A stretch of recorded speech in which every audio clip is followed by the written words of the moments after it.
Hello बच्चों। बच्चों देखिए, आज आप लोग टेंस सीखना चाहते हैं अगर, तो आप लोगों के लिए वीडियो बेस्ट होने वाला है। और आप लोग को इतना बता दें कि टेंस आपको एकदम बेसिक से एकदम ज़ीरो लेवल से एकदम शुरू से आज पढ़ाने वाले हैं। आज जो है टेंस का पहला क्लास है और एकदम बेस्ट तरीके से आपको आराम तरीके से समझाएंगे। ठीक है, सब PDF तैयार किए हैं, लिखे हुए हैं, बस आपको समझाना है। ठीक है, और आप भी समझना चाहते हैं तो आप लोगों के लिए देखिए बेस्ट है। ठीक है ना। चलिए बच्चों स्टार्ट करते हैं। इसमें देखिए पहले क्या लिखा हुआ है आपका, पहले बता देते हैं। ठीक है, यहाँ पे कह रहे हैं टेंस। टेंस का हिंदी क्या होता है बच्चों? टेंस का हिंदी होता है काल। टेंस का हिंदी क्या होता है? काल। और इसके बाद देखिए, यानी टेंस अगर पूछेंगे टेंस कितने प्रकार के होते हैं, तो टेंस मुख्य रूप से 3 प्रकार के होते हैं: present tense, past tense, future tense. Present tense का हिंदी होता है वर्तमान काल। पास्ट टेंस का हिंदी होता है भूतकाल। फ्यूचर टेंस का हिंदी होता है भविष्य काल। अगर पूछा जाए कि प्रेजेंट टेंस कितने प्रकार के होते हैं, तो 4 प्रकार के होते हैं। पास्ट टेंस कितने प्रकार के होते हैं, तो 4 प्रकार का। और फ्यूचर टेंस कितने प्रकार का होता है बच्चों? 4 प्रकार का। तो कुल जब तीनों, अगर अब इसमें से चारों, ये 4 ये होता है, 4 ये होता है, 4 ये होता है, सब जोड़ लेंगे तो कितने प्रकार हो जाएगा? 12। लेकिन अगर मुख्य रूप से टेंस कोई पूछे कितने प्रकार का होता है, तो 3। कौन कौन सा? ये होता है present tense, past tense, future tense. मुख्य 3 रूप से ये होते हैं। और टोटल कितने होते हैं? तो यानी टोटल 12 होते हैं। ठीक है, चलिए अब हम लोग आगे देखेंगे। हम लोग आगे देखते हैं प्रेजेंट इंडेफिनिट टेंस क्या है। ये जो आपका प्रेजेंट टेंस है, इसी में एक होता है प्रेजेंट, इसके 4 होते हैं ना। प्रेजेंट टेंस के 4 होते हैं, तो 4 में से हम लोग एक को पढ़ेंगे। किसको? एक को। ठीक है ना। प्रेजेंट टेंस में देखिए लिखा है, प्रेजेंट टेंस में 4 होते हैं, तो 4 में से एक पहला होता है प्रेजेंट इंडेफिनिट टेंस। क्या होता है? पहला वाला होता है प्रेजेंट इंडेफिनिट टेंस। तो इसी को हम लोग समझते हैं और पढ़ते हैं। ठीक है, चलिए देखते हैं प्रेजेंट टेंस में क्या होता है बच्चों। प्रेजेंट टेंस का पहले हम लोग पहचान देखेंगे, कैसे हम लोग पहचानेंगे कि प्रेजेंट टेंस है। तो इसमें इसका ये पहचान है, प्रेजेंट टेंस का ये पहचान है कि, पहचान क्या है इसका? पहचान हम लोग देख लेते हैं। देखिए पहचान में ये कह रहे हैं कि प्रेजेंट इंडेफिनिट टेंस का पहचान है, पहचान यहाँ पे है कि जब किसी वाक्य के अंत में ता है, ती है, ते हैं, तो हैं, ता हूँ, ती हूँ इत्यादि शब्द आते हैं, तो ये प्रेजेंट इंडेफिनिट टेंस कहलाते हैं। कौन सा tense? Present indefinite tense. Present indefinite tense में हम लोग बच्चों साधारण वाक्य को पढ़ेंगे। क्या है? साधारण वाक्य, जिसको बोलते हैं सिंपल सेंटेंस। ठीक है, इसका रूल क्या है, स्ट्रक्चर क्या है, ये देख लेते हैं। रूल स्ट्रक्चर को हिंदी में नियम कहते हैं। नियम यही है कि पहले सब्जेक्ट लिखेंगे, फिर वर्ब लिखेंगे, फिर ऑब्जेक्ट लिखेंगे, फिर ETC इत्यादि लिखेंगे। सब्जेक्ट को इंग्लिश में बोलते हैं कर्ता, वर्ब को हिंदी में बोलेंगे क्रिया, ऑब्जेक्ट को हिंदी में बोलेंगे कर्म, ETC को बोलेंगे इत्यादि। इतना समझ में आ गया?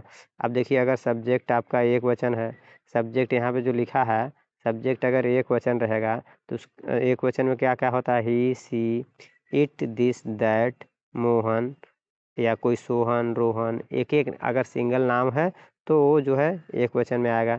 अगर एक वचन रहेगा तो जो यहाँ वर्ब लिखा है, अगर सब्जेक्ट एक वचन है तो वर्ब के साथ जो है यस या ईएस या IES लगा देते हैं। ठीक है, और इसके बाद अगर सब्जेक्ट आपका बहुवचन है, जैसे आई है, बी है, यू है, दे है, दिज है, दोज है, मोहन एंड रोहन दोनों एक साथ है, ये अगर बहुवचन है, तब इसमें वर्ब का फर्स्ट फॉर्म लिखेंगे, तब ये सब नहीं लिखेंगे। ठीक है, बताइए समझ में आ गया?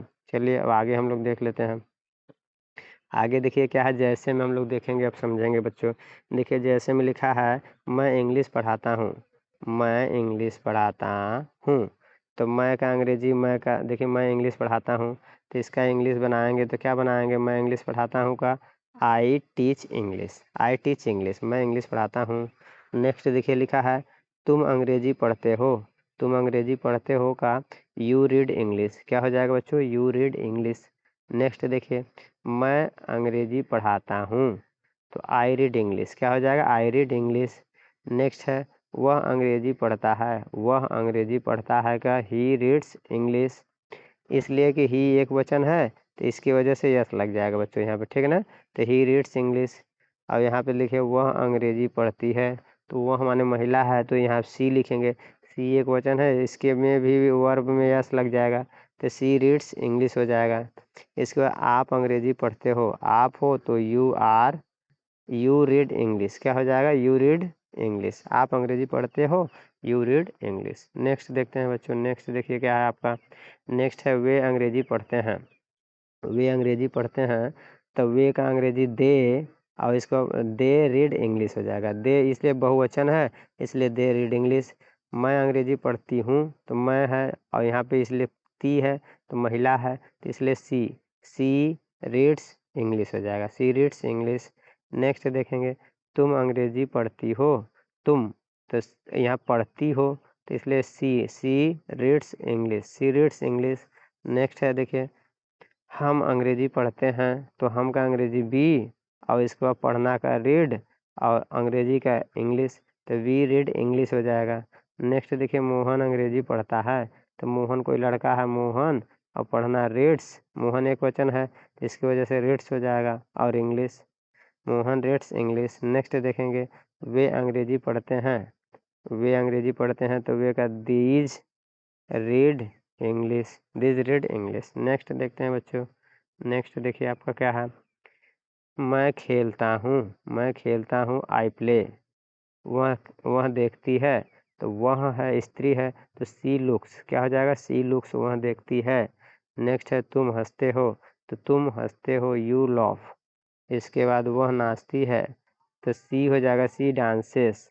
इसके बाद आप अंग्रेजी पढ़ते हो, you are English, you are English. Next है, वे दौड़ते हैं तो दे रन, क्या हो जाएगा, दे रन। ठीक है, चलिए अगर अच्छा लगा हो तो जैसा हो अपना जो है सुझाव, अपना जो है डाउट, या अपना जो है मन में, आपके मन में जो भी कुछ हो, सवाल जवाब हो, आप जो है कमेंट बॉक्स आपके लिए खुला हुआ है।